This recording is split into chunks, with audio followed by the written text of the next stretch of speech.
episode is with a tech aficionado turned startup advocate with a passion for customer care. Having created internet solutions to help new and seasoned entrepreneurs to have an online presence by registering their great ideas, premium domain exchange platform, and more online services, getting to start your online journey couldn't be easier with his vision and expertise. Wahid, welcome to Failures and Beyond. I'm happy to be the first guest on FabDXB.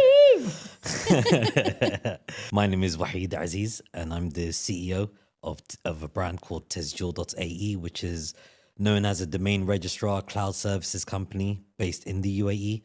It's been open since 2009, serving UAE customers and GCC customers. FabDXB podcast, the whole concept behind it is about failures and what those failures teach you to take you beyond that experience. And one of the reasons why I love this topic of failure is because, first of all, there was quite a taboo around it. And I like brave people who are able and courageous enough to break through those barriers. And it's actually something everyone experiences. If you call it a mistake, or if you call it a disappointment or a failed experience, you can dress it up as you wish. But ultimately, it was something that happened that you either were not expecting or was something that set you back. And the whole beauty of it is, how do you move beyond that? So I want to deep dive into that experience as an entrepreneur. And for me, your story is interesting in its own way because you didn't start tesjil.ae. You actually bought it. So I want to know, what's been your most challenging part of the entrepreneurship journey for you so far? Sure. So you're correct. But also to say, everyone loves an underdog, right? Yeah. Everyone loves that underdog story. And a lot of our clients are people that are not online. They haven't been online before. They are starting as a digital first business, or they're a brick and mortar company. And I love spending time with them, talking to them and guiding them on what are the options that they can do.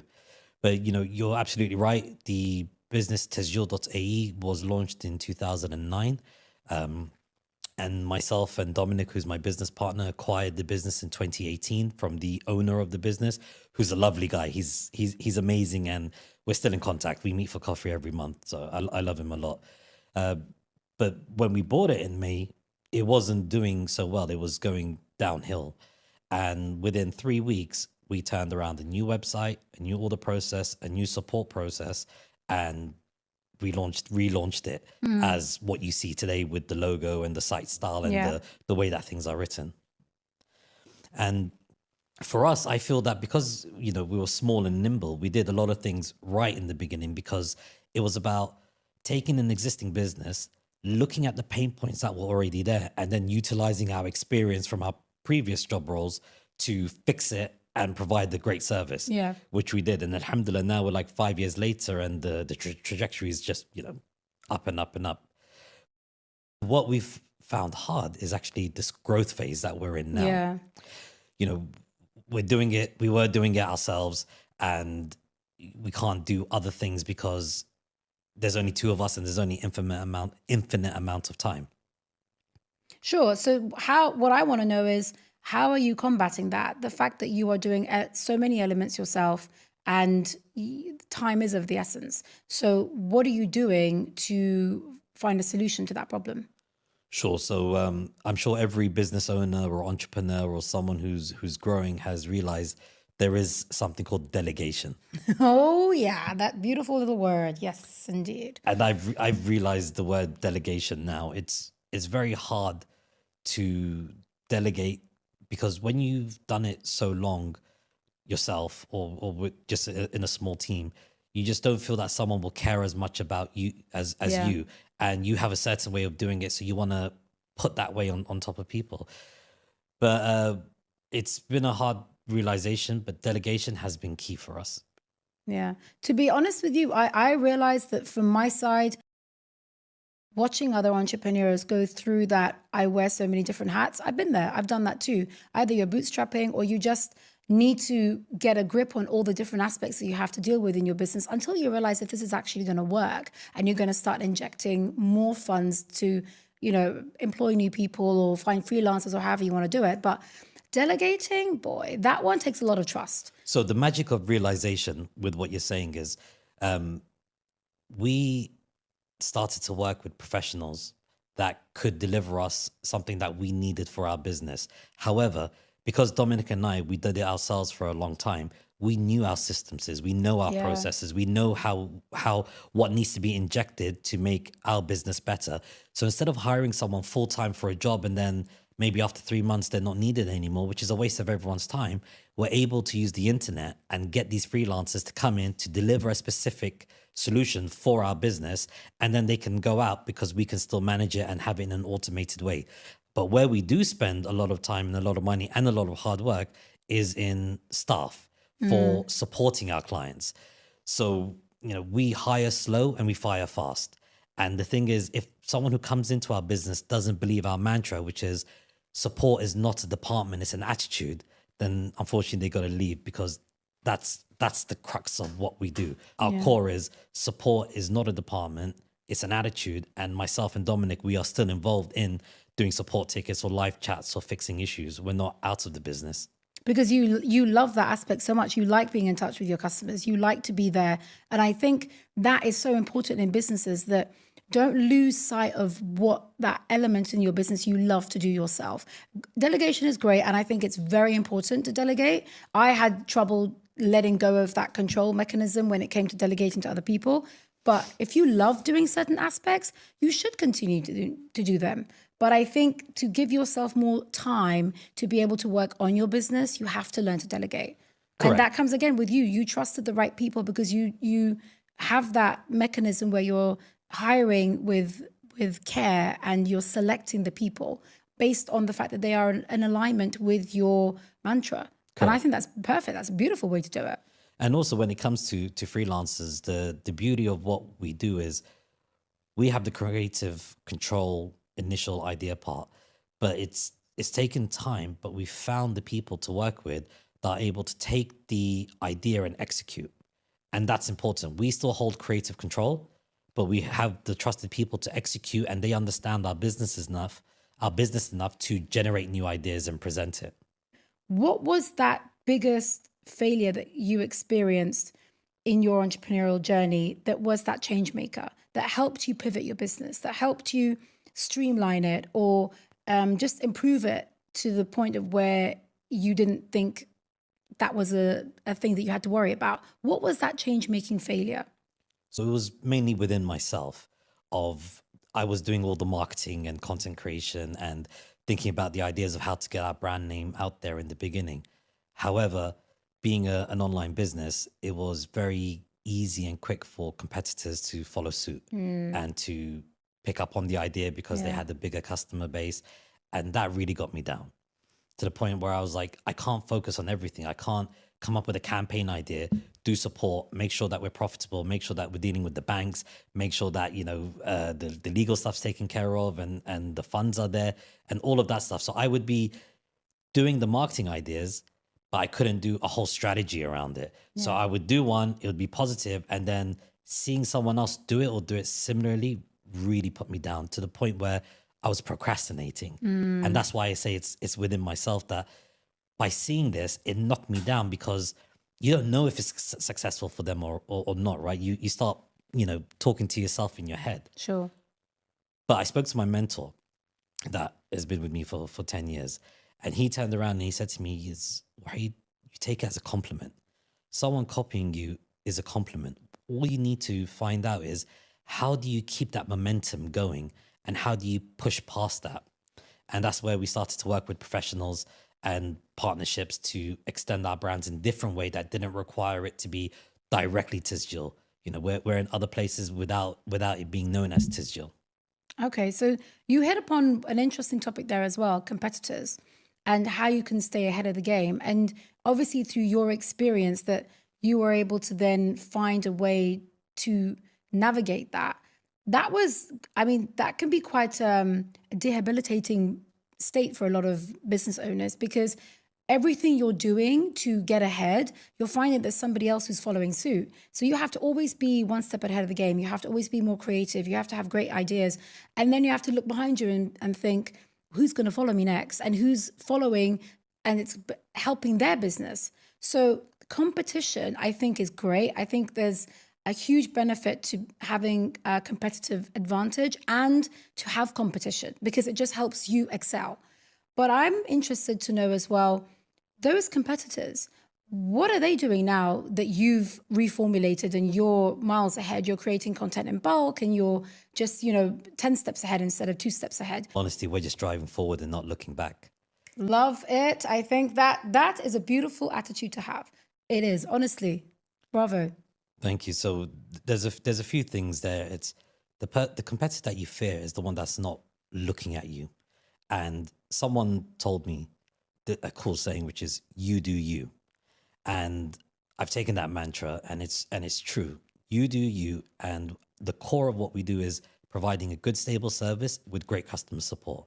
As long as we look after those two pillars, then we will be fine no matter what happens. And the other thing that is important when it comes to competitors is that it's easy to look at people and say, oh, I want that, or I can try that, or I can do that. It's like throwing spaghetti on the wall to see what sticks. We almost fully went into that, but what we realize is that you can't be everything to everyone, because if you're everything to everyone, you become nothing to no one. So we focus on our niche and what we do at our core, which is domain name, website, and email cloud hosting service. One of my favorite things about failure is how it helps you move forward and the lessons that it teaches you, which is what this whole podcast is here to highlight. And failing forward is one of those theories that I didn't know even existed up until maybe 7 years ago, when I actually started to read more books on failure. And it was just mind-blowing to understand how much negative press this one word gets. And when you start to realize that it can help you move forward, not only professionally, but personally as well, there are so many different things that you can realize. I didn't even realize this is what is helping me in my personal journey or in my professional journey. And failing forward, I think it has so many different contexts. Like it teaches you to reject the concept of rejection. It teaches you to see failure as a temporary thing. Let's say if you fail fast, then you learn faster. So many different aspects to how you can enable that failure to move you forward. I'm interested to know what aspect within that actually you've experienced, and how did it show up in your business, and how did it help you move forward? Cool. So for me, I believe in two of those things. One is fail fast. You can create an MVP, which is a minimal viable product, to put your service or product out there, and then you can iterate and learn from there. I know someone personally who started the business 2 years ago, and it's been 2 years in development, and they want it to be perfect. They want the website to be perfect. They want the application to be perfect. They're working with the developers. They're enjoying that process. But I'm sorry, you've lost 2 years of real life learning with your clients. They could have launched just one of those services, the pain point, like you said, how we handle pain points. They could have launched the service that handles that one pain point, got people on board, made some funds, and optimizing, got details there. But now they're basing it all on hypothetical reasons. They've done their research. They see there's a gap in the market, but it's still hypothetical. Yeah. And 2 years later, they're still developing it. If it takes them another year of hypothetics of just, this is what I know, and the market changes, what are they going to do? However, if they started 2 years back with something so simple like an MVP and built it and iterated from there, they'll be in a much different place. Yeah, but I think perfectionism is one of the drawbacks that you will face if you have that element that I'm not going to do it until it's perfect. That's, again, a fear of failure, just simply because you think that you shouldn't do anything until it looks perfect, until it matches everything that everyone needs. And like you said, the sooner you start it, the more lessons you're going to learn. And Correct. you can pivot, you can implement that in your business. Exactly. And that's what you'll miss out if you're waiting for everything to be perfect. Because imagine you spent 100,000 dirhams on your website and your application, and you've got no people on your platform. Another example to give you is when you have a brick and mortar company, like in a mall or in a shop, the rent is a lot depending on where the location is.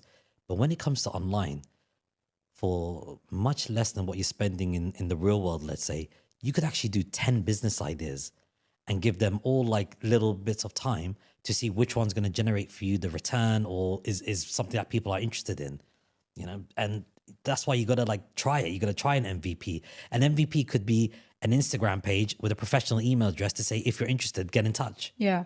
You know, You don't have to overthink it. I think there's beauty in simplicity. yes, And if you can just simplify things, you'll be able to, well, let's say, gain on the time you would have lost if you spend all of that energy trying to make it fancier than it has to be.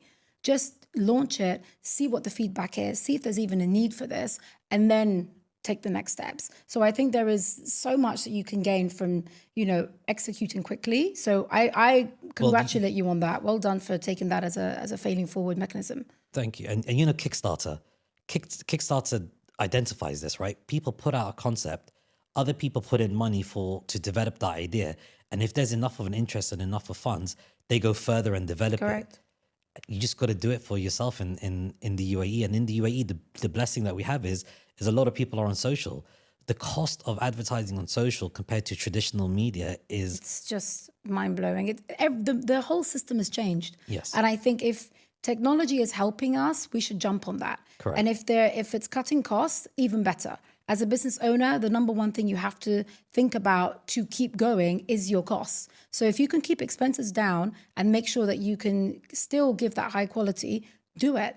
If you can cut corners and somehow spend on advertising online, but not have to do those big expenses that we had to previously with press or anything like that, it's just going to add to your bottom line at the end of the day.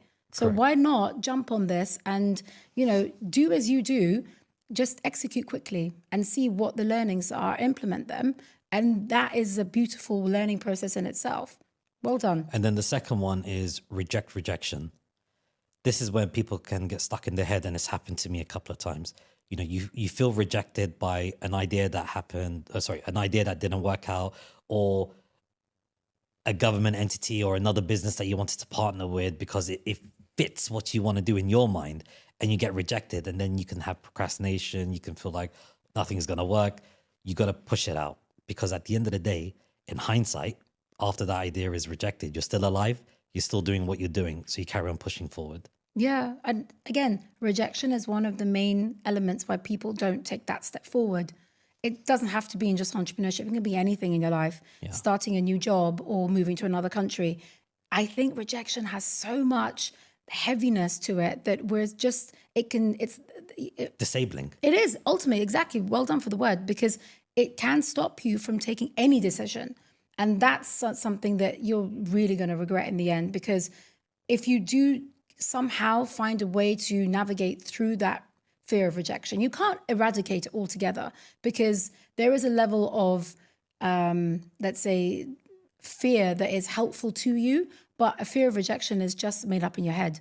And if it finds a nice place in your mind and it buries down deep, it's very difficult to get rid of. So how did you find your way to get out of that procrastination? Because that's one of the things that people also can fall into the trap. So for me, it was my customers. Every day is a new day with us. We have people contacting us for advice on what they should do with their website or their application. People who have problems, people that are just getting in touch with us to say, I want to do this.